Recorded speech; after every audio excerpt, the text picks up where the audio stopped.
orang-orang Indonesia, orang pribumi pada waktu itu yang disuruh bekerja oleh Belanda itu mereka dibayar. Tetapi bayarannya tidak nyampe oleh para bupati arah dan tujuan dari itu. Dan sisanya yang 30 Pak Bupati kirim saja hari ini ke Dodik Lembang, karena di sana sudah ada 140 dan daya tampungnya 500. Jadi kirim saja nanti untuk jenjang SMP.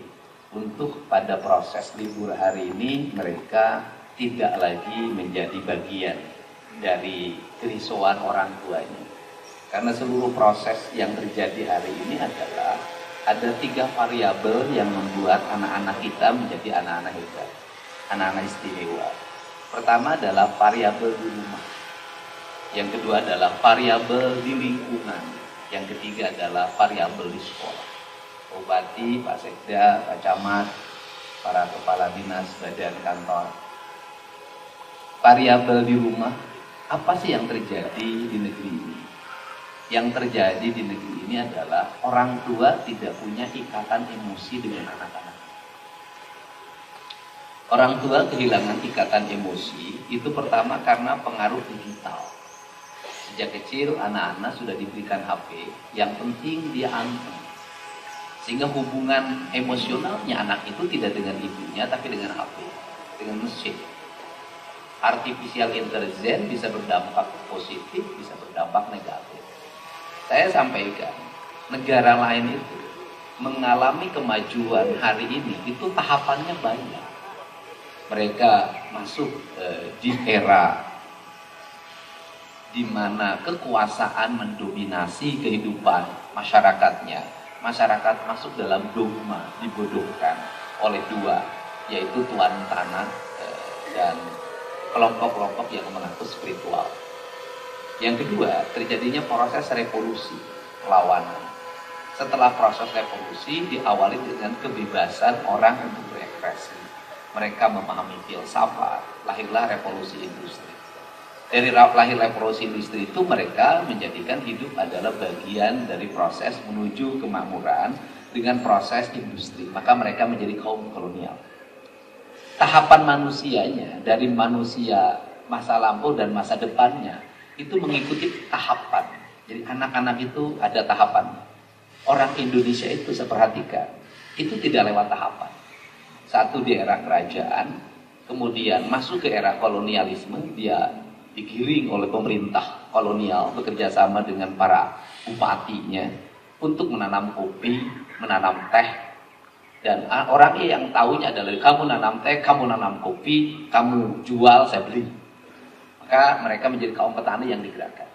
Kemudian mereka disuruh bekerja, membuat jalan, membuat jembatan, membuat pelabuhan, membuat pangkalan udara. Dan dulu orang menyebutnya rodi. Mereka tidak dibayar. Tapi hari ini banyak orang yang mengungkap fakta di media sosial. Sesungguhnya kaum orang-orang Indonesia, orang pribumi pada waktu itu yang disuruh bekerja oleh Belanda itu mereka dibayar. Tetapi bayarannya tidak nyampe oleh para bupati. Uang keluar miliaran, kotanya nggak bisa. Kenapa? Menuju tujuan muter. Apa sih yang menjadi birokrasi? Target sasaran ditembak, sibuk ngurusin bagaimana rencana menembak, kapan akan dilakukan penembakan, jam berapa, waktu menembak pakai peluru apa, jenis senapannya apa, bajunya warna apa. Itu seminarnya 7 kali. Itu birokrat. Ini harus dirubah model ini. Kalau enggak, mohon maaf. Apa sih? Mohon maafnya adalah kita gali pasir tiap hari, kita gali batu tiap hari, kita mungut BPHTB, kita mungut PBB, kita mungut berbagai pajak restoran, hotel, segala macam. Saya kebaca kemarin, tapi ini jangan terjadi di Indonesia, nanti jadi ribut. Kenapa Vietnam cepat?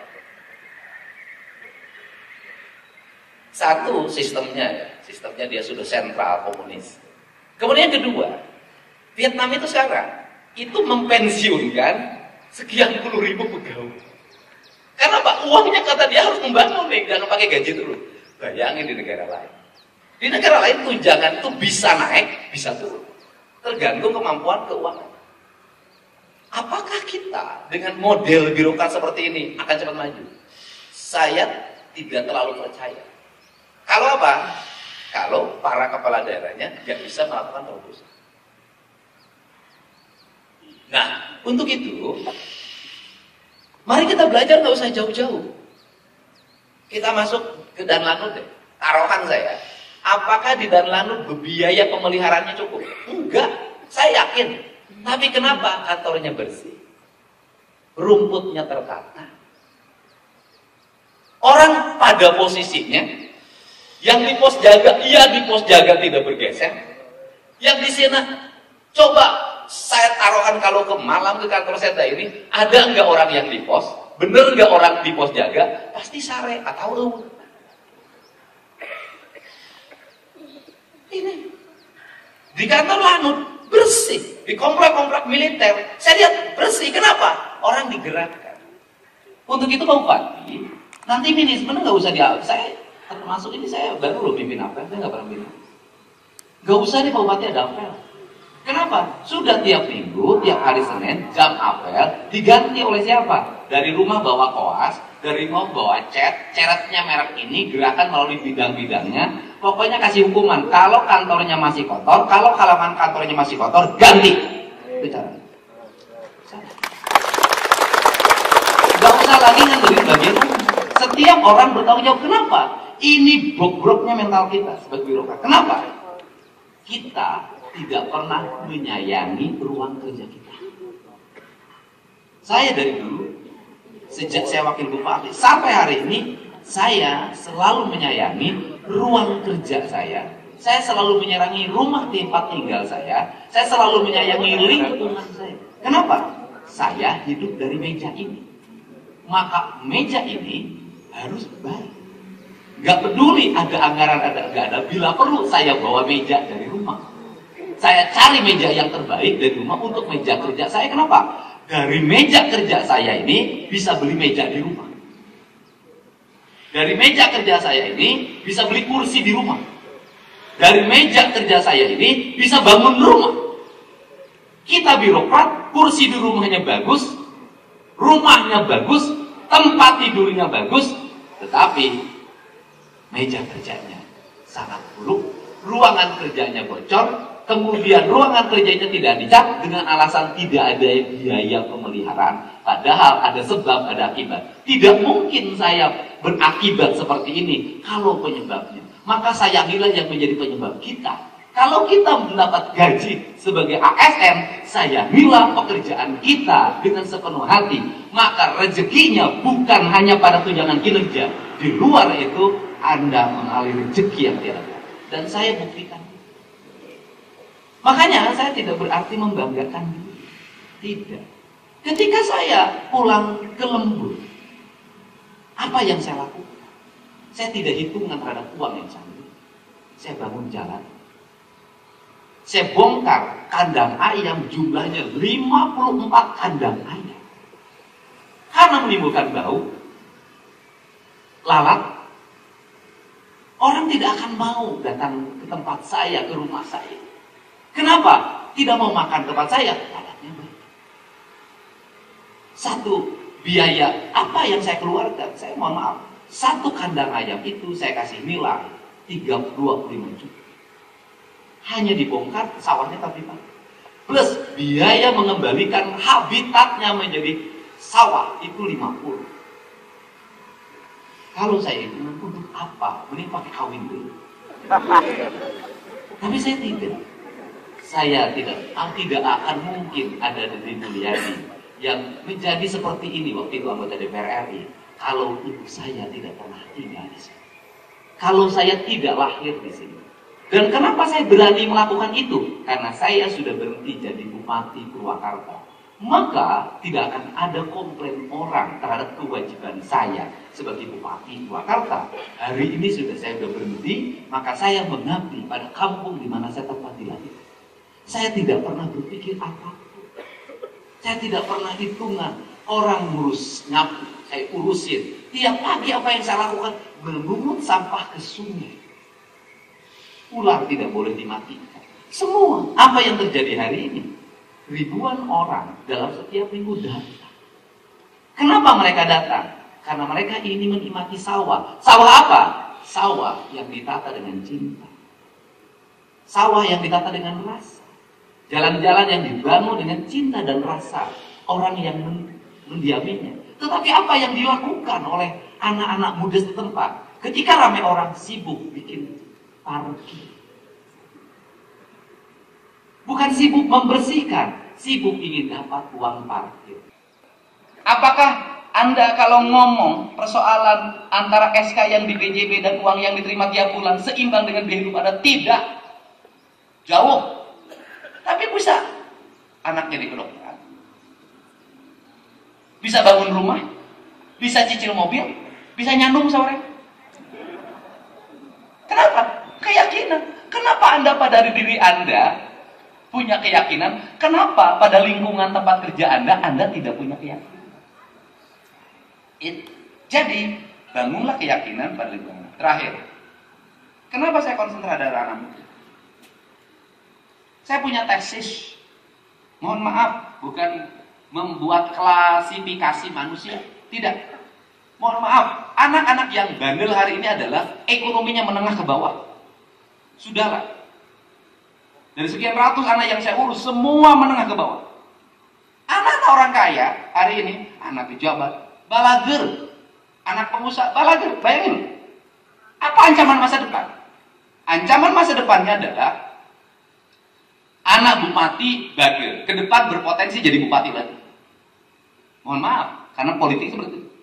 Anak anggota DPR bagel, ke depan berpotensi jadi anggota DPR lagi. Anak kepala desa bagel, ke depan berpotensi jadi kepala desa lagi. Anak pengusaha bagel, ke depan berpotensi jadi pengusaha. Tapi anak kelas menengah ke bawah, nakal. Akses untuk potensi itu hilang hari ini. Dan Anda kalau lihat Amerika, apa yang akan korban nanti? Rumah sudah habis untuk biaya hidup dan biaya nakal anak. Sawah sudah habis. Macul embung. Kerja embung. Pakai narkoba. Pakai obat-obatan ciu dan sejenisnya. Apa nanti? Saya sudah ngebayangin. Suatu saat kalau nggak segera diberesin, itu nanti di jalan raya ada orang tidur begini, nggak punya rumah, nggak punya apapun, kerjanya mana? Nanti di halaman-halaman, itu nanti banyak orang yang sudah kehilangan masa depan. Badannya kurus, nggak punya masa depan, tidak punya akses pendidikan, tidak punya akses rumah. Mereka akan terberantakan di mana-mana, taruhan saya. Makanya saya ingin benerin dari sekarang. Kenapa anak-anak orang menengah ke bawah hari ini sombong? Kenapa? Ibunya membuat dia sombong. Kenapa? Ibunya tidak menyayangi anaknya. Caranya apa? Membela anaknya. Anaknya hayang studi tur, pinjem Bang Emok. Anaknya pengen motor, kredit, maksain diri. Anaknya pengen HP, maksain diri. Ditegur saja oleh gubernur. Anaknya, ibunya ngamuk. Terima anak aing digitukan. Ini penyebab hancur. Maka hari ini saya membuat ketentuan dan diikuti oleh para bupati. Orang tua siswa yang menitipkan anaknya di sekolah, SD, SMP, SMA, harus menandatangani surat pernyataan di atas materai dan bernotaris tidak akan mempidanakan gurunya manakala gurunya memberikan hukuman karena perbuatan. Dan kalau itu dilakukan maka orang sekolahnya berhak untuk mengembalikan anak itu pada orang tua. Kenapa? Pendidikan itu proses menitipkan. Kalau menitipkan harus percaya sama yang dititipkan. Kalau tidak percaya urus sendiri, nggak usah dititipin orang lain. Itu caranya. Nah, apa yang hilang? Apa sih problem ini? Saya itu orang desa. Problemnya apa? Masuknya LPG 3 kg ke desa membuat anak-anak tidak mencari kayu bakar. Waktunya habis untuk main HP. Masa dulu SD dan SMP itu anak-anak itu nyari kayu bakar untuk bantu ibunya. Sehingga anak itu menjadi stimulus bagi ibunya. Hari ini anak predator bagi ibu. 2. Kegemaran beternak hilang pada diri anak-anak pedesaan. Tidak tengangon domba, tengangon sapi, Tengarit. Waktunya habis lagi. Dihabiskan untuk apa? Nongkrong di saung sawah. Dan saya sudah tidak menemukan lagi anak usia SMP dan SMA mendampingi ibunya motong padi di sawah. Saya sudah tidak menemukan lagi. Jadi kesimpulannya adalah dahar hayang ngeunah, motor hayang halus, HP hayang anyar, baju hayang gagah, kabogo hayang hade reuneuh di heula. Mohon maaf, fakta. Setelah hamil duluan, mohon maaf, setelah melahirkan, laki-lakinya tidak lagi mau. Dia pergi balik lagi ke orang tuanya. Orang tuanya yang sudah miskin harus menanggung beban anaknya yang ditinggalkan oleh pacarnya. Oh gubernur, anak saya main HP saja. Inungnya kayak sarua main HP. Tadi korban ini korban ibu-ibu nih baru nih. Kenapa korban ibu saya itu pernah jatuh dari motor, pernah main bola, terus ibu-ibu teh salaman, tipe pereket ditarik di pariuskeun. Aing balik ke Gusti. Gubernur beak mama. Di kaki aja baru gini nyakaten ini. Duit boga, tapi jarang membelai wanita cantik. Mama. Andai kata pun membelai kan tidak akan saya kasih tahu. Ya jadi mak, jadi lamun budak emak hayang bager kemana tong nyawa HP wae. Ulah nyarek budak tong nyawa HP wae. Dari mana nyawa HP wae? Anak saya tuh udah kritis nih ya. Kalau sepegang HP langsung gini. Ayah, jangan main HP, nanti dibawa ke barak. Terus dia kemarin cerita, ayah Ania waktu kecil dikasih HP, sekarang enggak. Kenapa sekarang enggak? Takut dibawa ke barak. Jadi nih, ketika indung ayeuna ibu-ibu nyarek budak ngulikeun ka gubernur. Nyarek budak sinada. Nih, Pak Gubernur nih. Nah Allah ya Robi eta kuat teu metu eta indungna. Kuat dikieukeun. Itu lain ukur di Jawa Barat, di Jakarta, ambek jeung arti jeung kabeh pada di. Ya Allah ya teh. Aing mah kuku lah hiji we, hiji padahal lain ukur ka budak tuh. Pada di salaki aing ye. Jadi saya ucapkan terima kasih ya. Sini coba kamu sini. Sini mana kadari ya. Kamu maju sini. Rai teh kudunya A kalau budak teh Rai teh keur budak teh jadi.